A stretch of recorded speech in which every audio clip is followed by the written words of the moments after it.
안녕하세요. 반갑습니다. 여러분들과 사회복지사 1급 과정을 함께하고 있는 이선배입니다.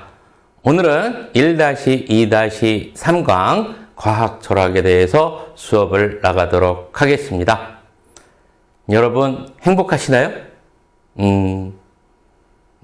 이선배는 얼마 전에 친한 친구가 입시학원을 하고 있어서 거기에 들른 적이 있었습니다. 거기 들르다 보니까 이제 그 휴게실에서 공부하고 이제 쉬는 아이들이 몇 명 있어가지고 이런저런 이야기를 나누었는데, 이 선배가 이제 그 아이들에게 물었어요. 학생들에게. 너희들 왜 이렇게 열심히 공부하니? 그랬더니, 한 학생이 그러더라고요. 성공하려고요. 그래서 한편으로는 그랬어요. 철들었구나 하는 생각도 들었고, 야, 누구나 행복한 삶, 성공하는 삶을 꿈꾸는구나, 이렇게 생각 들었습니다. 그런데 이 선배가 거기서 이제 생각했던 것이 무엇이냐면, 성공하는 방법에 대해서, 우리 젊은 친구들이나 후배님들이 너무 어렵고 힘들게 생각하는 것이 아닌가 하는 생각이 들어요. 그래서 이 선배가 생각하는 어떤 성공 방법에 대해서 간단하게 이야기하도록 하겠습니다. 여러분들 그 도미노라는 거 아시잖아요? 그렇죠?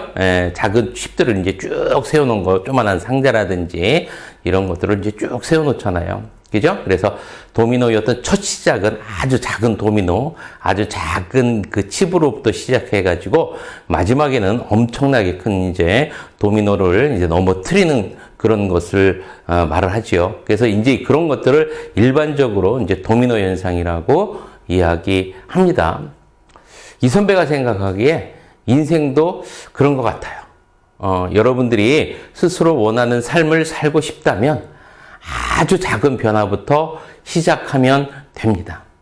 작은 변화를 통해서 조금씩 변화시키다 보면 어느덧 여러분들이 원하는 삶을 살 수 있을 거라고 이 선배는 생각합니다. 중요한 것은 천천히 가는 것이 아니라, 또 실패하는 것을 두려워하는 것이 아니라 끊임없이 조금씩 앞으로 나아가는 것이 중요하다고 생각합니다.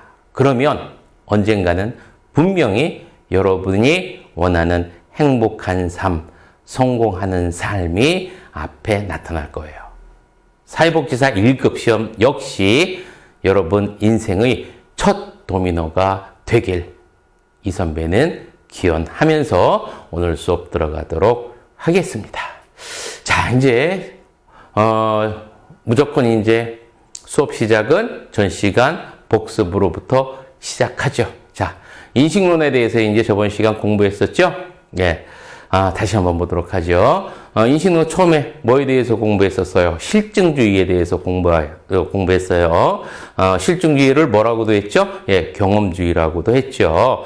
그래서, 실증주의는 사회현상과 자연현상을 같게 보는 거라고 했어요. 그렇죠? 예, 꼭 기억하라고 했었죠. 그래서 사회현상도 자연현상처럼 검증과 측정이 가능하고 객관적인 진리가 존재한다고 했었어요. 그렇죠? 예, 그래서 사회현상도 객관적 진리가 존재한다. 그래서 이제 경험적 관찰을 통해 어떤 이론을 재검증할 수도 있고, 또 사회현상을 자연현상처럼 인과관계를 규명하기도 하고 일반화하는 것도 가능하다라고 했었습니다. 또한 목적으로도 하고요. 자, 그리고 이제 그 실증주의 같은 경우는 이제 과학적 조사 방법으로 이제 연역법과 양적 조사 연구를 사용했었죠. 그렇죠? 자, 그걸 이제 정리를 딱 했고, 그 다음에 이제 해석주의에 대해서 이제 살펴보도록 합니다. 해석주의 같은 경우는 이제 반실증주의라고 하죠. 한마디로 말해서 뭐 하는 거? 실증주의에 반대하는 거야. 그렇다는 얘기는 여러분들 사회현상과 자연현상을 같게 보는 거야, 다르게 보는 거야? 다르게 보는 거라고 했었어요. 그래서 어떻게 자연현상과 사회현상을 어떻게 똑같이 놓고 볼 수 있어? 말도 안 돼 하는 게 해석주의야. 그렇죠? 그래서 인간들이 사는 이 사회현상은 객관적 진리가 존재하지도 않고요. 이런 인간의 사회현상을 관찰할 때는 주관적으로 탐색해야 된다. 개개인적으로 탐색해야 된다. 라고 주장하는 것이 해석주의라고 했었습니다. 그렇죠? 그리고 탐색하는 방법으로는 뭐를 사용한다고 해서 행동과 언어를 분석 대상으로 활용한다고 했었고요. 인간 전체가 아닌 개인의 어떤 인간 경험을 해석하고 이해하는 것을 주된 목적이라고 했었습니다. 그래서 인간 사회 전체를 분석하는 게 아니라 개개인의 어떤 경험을 해석하는 게 주된 목적이에요. 자, 기억해 두고요. 그래서 실증주의와 해석주의를 꼭 비교해 두라고 했었습니다. 알았죠? 자, 그리고 해석주의에서 또 여러분들 정리해 두고 넘어가야 될 것이 하나가 더 있죠. 그죠? 뭐예요?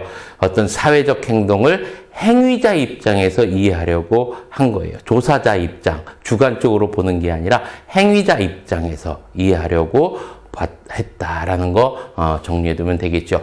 자, 과학적 조사 방법으로는 뭐를 사용했다? 귀납법, 그리고 질적 연구 방법을 사용했다라고 정리해 두면 됩니다. 자, 그리고 비판적 사회학에 대해서 비판적 사회주의에 대해서 공부했었죠. 그죠? 비판적 사회주의의 이론의 출발은 어디서부터 한다고 했어? 사회의 본질적이고 구조적인 측면의 반발에서부터 시작한다고 했었죠? 그렇죠? 그리고 억압받은 어떤 사회적 질서 관계에서 인간 본연의 잠재력을 일깨우려는 그러한 이론이다라고 이야기했었습니다. 자, 이렇게 해서 비판적 사회주의에 대해서 정리를 하고요. 그리고 이제 후기 실증주의에 대해서도 공부했었습니다. 후기 실증주의는 실증주의 어떤 뒤에 나타난 거예요. 그래서 어떤 객관적 진리에 대해서 인정은 했지만 과학적 검증 방법에는 한계가 있다고 봤어요. 그래서 100% 완벽하진 못해. 그죠? 그래서 객관적 진리는 존재하지만 잠정적이고 확률적일 수밖에 없다라고 본 게 후기 실증주의라고 했었습니다. 자, 그리고 이제 마지막으로 포스트 모더니즘에 대해서 공부했었죠. 포스트 모더니즘 같은 경우 객관적 진리가 있다 없다? 없다. 그죠? 오직 주관적 관점만이 존재한다라는 게 포스트 모더니즘입니다. 알겠죠? 자, 이렇게 인식론에 대해서 공부를 하고요. 오늘은 이제 과학 철학에 대해서 수업을 들어가도록 하겠습니다. 여러분들이 이제 그 서양사를 살펴보면 서양이 이제 중세 같은 경우는 교황 중심이 그러한 시대였었죠. 교황 중심이다 보니까 이제 신권이 모든 것들을 지배하는 그러한 시대였었습니다. 왕권은 약화되고요. 그러다 보니까 뭐 정치, 경제, 사회, 문화뿐만 아니라 과학, 철학까지도 교부 철학이 있잖아요. 교부 갓파더, 신부 철학이라고도 하죠. 그럴 정도로 모든 것들은 다 신에 의해서 지배됐었습니다. 그런 세상에서는 어떤 자연의 과학적인 원리나 이런 것들이 통용될 수가 없어요. 그렇죠? 예, 그랬는데 그런 세상이었는데 이제 십자군 원정에서 교황이 실패로 끝나잖아요. 그러면서 이제 다시 어떻게 됩니까, 여러분들? 교황이 몰락하고 다시 이제 왕이 올라가고요. 세력이 증대되고 이제 과거의 어떤 신중심이 아니라 인간 중심이 그런 어떤 세상이 다시 돌아오잖아요. 그게 이제 우리는 르네상스라고 하잖아. 부활. 이제 그런 세기가 오는데 이제 그런 세계에 나타난 철학이 과학 철학이다라고 여러분들이 생각하고 있으면 돼요. 알았죠? 그래서 어떤 중세의 신학적, 형이상학적 단계에서 벗어나서 검증 가능한 것만 인정하는 철학을 우리는 그거를 뭐라고 한다? 과학 철학이라고 하고요. 그 출발이 뭐예요, 여러분들? 논리적 실증주의야. 알았죠? 출발이라기보다는 대표적인 것이 논리적 실증주의입니다. 알겠죠? 자, 이렇게 머릿속에 기억을 해두고, 자, 여러분들 그렇게 생각하고 오는데 이거 각각에 대해서 그렇게 막 너무 깊게 공부할 필요는 없어요. 없고, 좀 이따 중요한 거는 이따가 이 선배가 얘기해 줄 테니까 이 선배가 설명할 때, 그런 거구나 라는 것만 이해하고 그냥 듣고 넘어갑니다. 자, 보면, 논리적 실증주의는 고전적 실증주의와 그 다음에 경험주의가 합쳐진 거고요. 이걸 합친 사람이 대표적인 분이 이제 카르납이라는 그런 어떤 학자분이시죠. 이 카르납에 의해서 이제 논리적 실증주의가 발표되고요. 이론과 명제는 경험적 관찰을 통해 요것만 기억해두고 넘어가면 됩니다. 검증될 수 있어야만이 의미가 있다. 검증되지 않는 것, 형이상학적이고 신학적인 거는 의미가 있다 없다? 없다. 그게 뭐야? 논리적 실증주의야. 그래서 뭐와 구별한 거야? 신학과 구별하는. 이해됐죠? 그렇죠? 그래서 어떤 중세의 신학과 구별해서 어떤 신적이고 형이상학적인 거는 그런 것들은 어떻게 어떤 그 이론이다, 과학이다 이렇게 이야기하지를 않는 주의를 논리 실증주의라고 하는 거예요. 알았죠? 자, 그래서 어떤 과학적 검증 방법으로 귀납법을 사용했고요. 그래서 논리적 실증주의, 뭐만 기억해도 검증될 수 있어야만 의미가 있다. 그 의미에 대해서는 이해되죠. 중세에 반대했다는 얘기야. 신학에 반대됐다는 얘기야. 자, 이렇게 여러분들 정리를 해두고요. 논리적 경험주의에 대해서 보도록 합니다. 대표적인 학자는 휴미고요. 과학의 이론은 확률적으로 검증되는, 여기서 중요한 거는 확률적인 겁니다. 검증되는 관찰에 의해서만 정당화될 수 있다. 그래서 논리적 실증주의에 비해 관대하다. 무슨 얘기인지 이해됩니까? 논리적 실증주의는 뭐야? 검증될 수 있어야 되는데 여기서의 검증이라는 건 100%야. 100% 검증되는 것만이 되는 이론이지 나머지 거는 의미가 없다라고 봤는데 논리적 경험주의는 아니야. 한 발짝 좀 물러납니다. 한 70%, 80%만 정도만 돼도 우리는 이론으로서 인정해 주자. 이렇게 주장을 합니다. 예? 그래서 약간 뭐 한 거야? 논리적 실증주의에 비해서 관대하다. 그래서 확률적으로 70%, 80%도 어떻게 되는 거야? 이론으로서 인정해 주자라고 주장하는 것이 뭐야? 논리적 경험주의입니다. 알겠죠? 그래서 별다르게 어려운 거 없어. 요 정도로만 기억해 두면 돼. 그래서 100% 검증되는 것, 논리적 실증주의. 어느 정도만 돼도 인정해 주자, 논리적 경험주의. 우리는 그것만 하면 돼요. 알았죠? 뭐 우리가 철학과도 아니고 뭐 이런 것들에 대해서 깊이 있게 이해하고 공부하고 그럴 필요는 없습니다. 알겠지? 자, 이렇게 정리를 해두고 이제 나머지 한번 보도록 합니다.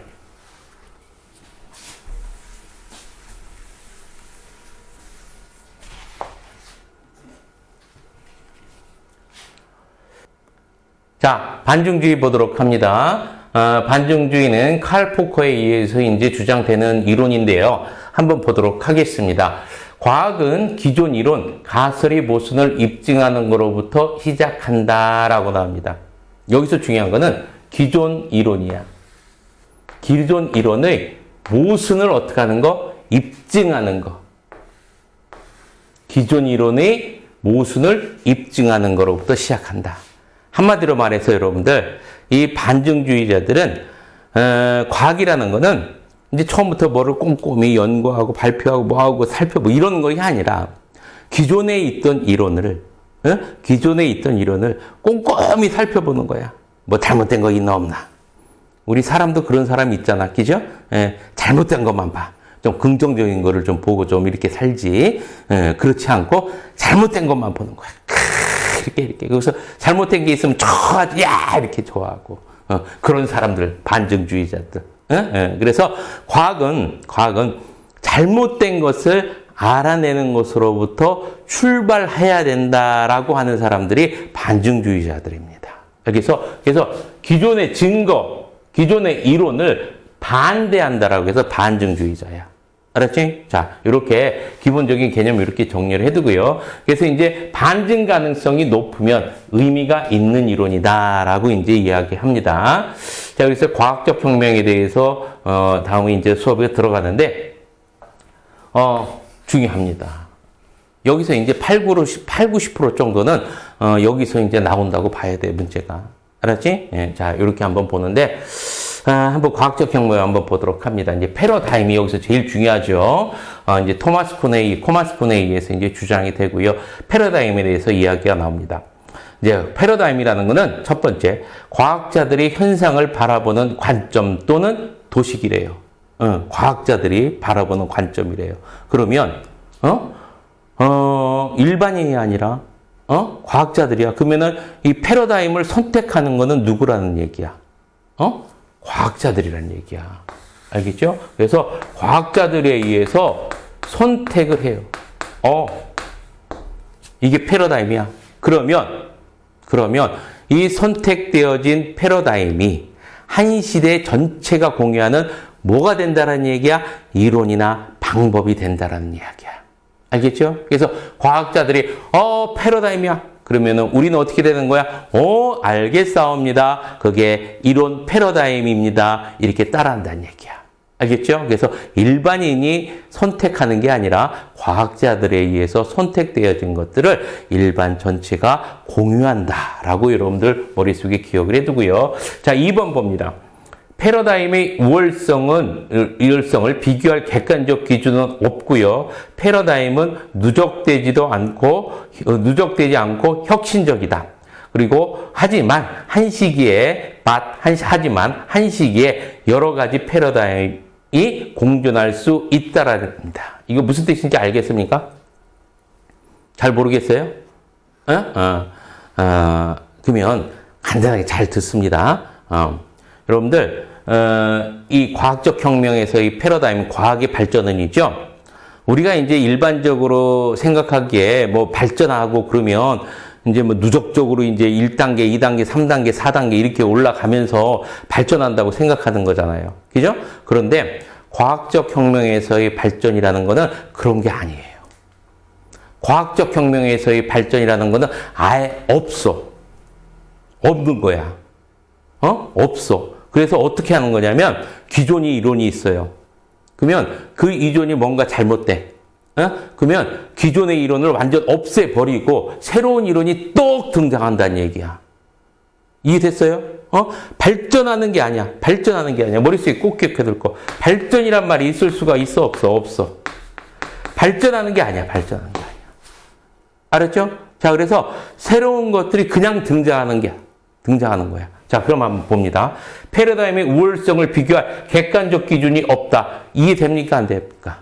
기존 게 없는 거야. 그냥 폐기해버리고 새로운 것이 나타나니까 기존 거를 비교할 수 있어? 없어? 없어요. 알았죠? 이해됐죠? 예, 혁명적으로 이거를 뭐라고 표현해? 패러다임이 혁명적으로 등장했다. 이렇게 표현하는 거잖아. 알겠지? 그러니까 떡 나타난 거야. 자, 그리고요. 객관적 기준이 없다.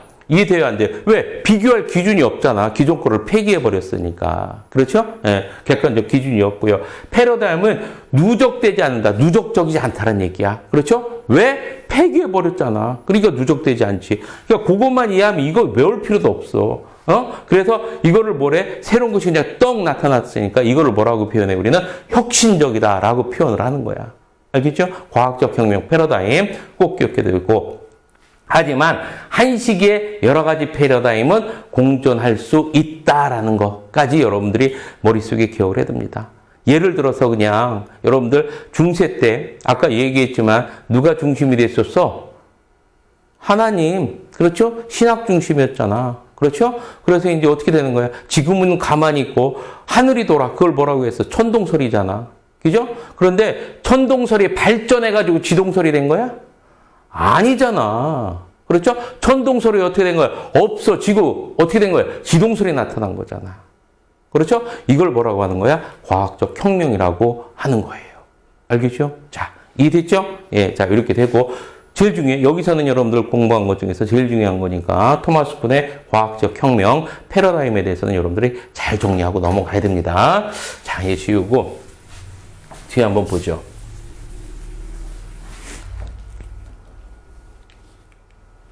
과학적 진보 어떻게 이어가는지 한번 살펴보도록 합니다. 이전 과학에서 정상 과학으로 위기 혁명이 있고 과학적 혁명이 있다. 이거는 그냥 이 선배가 설명해 줄 테니까 그렇구나라는 것만 생각하고 넘어가요. 이전 과학이라는 거는 말 그대로 어떻게 된 거야? 패러다임이 있어 없어? 없는 거야. 합의된 상태가 없는 거야. 패러다임이 없는 상태야. 없는 상태야. 자, 없는 상태고, 그 다음에 정상과학이라는 거는 패러다임이 이제 생기기 시작했어. 이제 천동설 이야기 해줄게. 천동설. 등장했어요. 천동설. 하늘이 돌아. 지구는 가만히 있는데. 그런데 위기 혁명, 이게 여기는 무슨 단계냐면, 그 천동설에 대해서 이제 오류가 등장하기 시작하는 거야. 거기에 대해서 이제 반발이 들고 다른 이론들이 나타나고, 알았지? 그래서 뭐가? 천동설에 대한 이제 뭐가 등장해? 이제 오류가 등장해.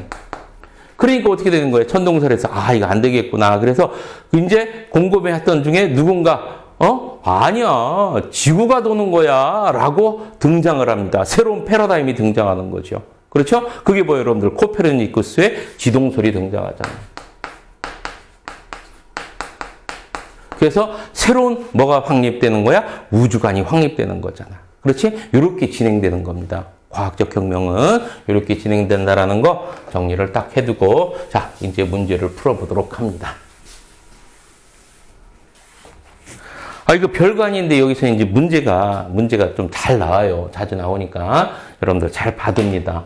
자, 8번. 사회과학의 패러다임에 관한 설명으로 옳은 것을 모두 고른 것을 이렇게 나왔죠. 모두 고른 거야. 기억 봅니다.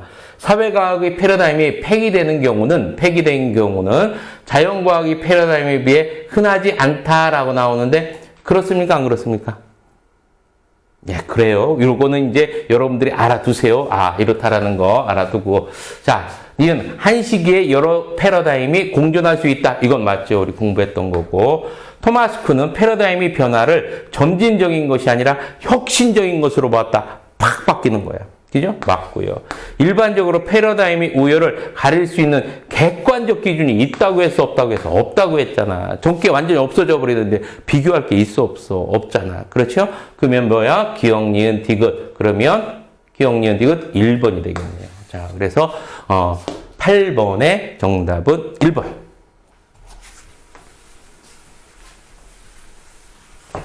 자, 그러면 이제 9번 보도록 합니다. 자, 쿤의 과학적 패러다임에 관한 설명으로 옳지 않은 겁니다. 현상에 대한 우리의 관점을 조직하는 근본적인 도식을 패러다임이라고 한다. 맞죠? 예, 정확하게 이야기하고요. 과학은 지식의 누적에 의해 점진적으로 진보한다? 점진적으로 진보하는 게 아니라 혁신적으로 한다고 했잖아. 그죠? 자, 그러면 9번에 2번. 3번, 학문 공동체의 사회적 성격이 과학이론 선택에 중요한 역할을 한다. 맞고요. 자, 그 다음에 상이한 과학적 패러다임은 실제의 본질에 대한 다른 입장을 반영한다. 맞고요. 그 다음에 기존 패러다임의 위기가 명백해지면 새로운 패러다임으로 전환된다. 맞죠. 그래서 옳지 않은 것, 여러분들 2번입니다. 그래서 확실한 것만 여러분들이 문제를 기억하고 있으면 문제는 이렇게 해서 쉽게 풀릴 수 있습니다. 알겠죠? 자, 이렇게 해서 오늘 과학 철학에 대해서도 이제 모두 마쳤습니다.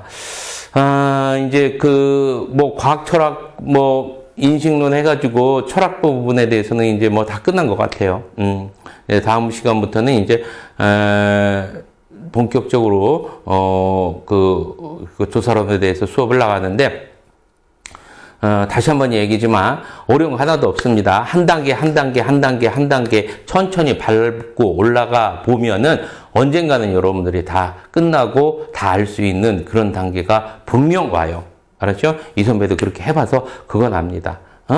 뭐만 하지 않으면, 포기만 하지 않으면. 알겠죠? 자, 우리 모두 포기하지 않고 끝까지 한번 완주해 보도록 합니다. 오늘 고생 많이 하셨습니다. 자, 오늘도 뭐하고 끝내야 됩니까?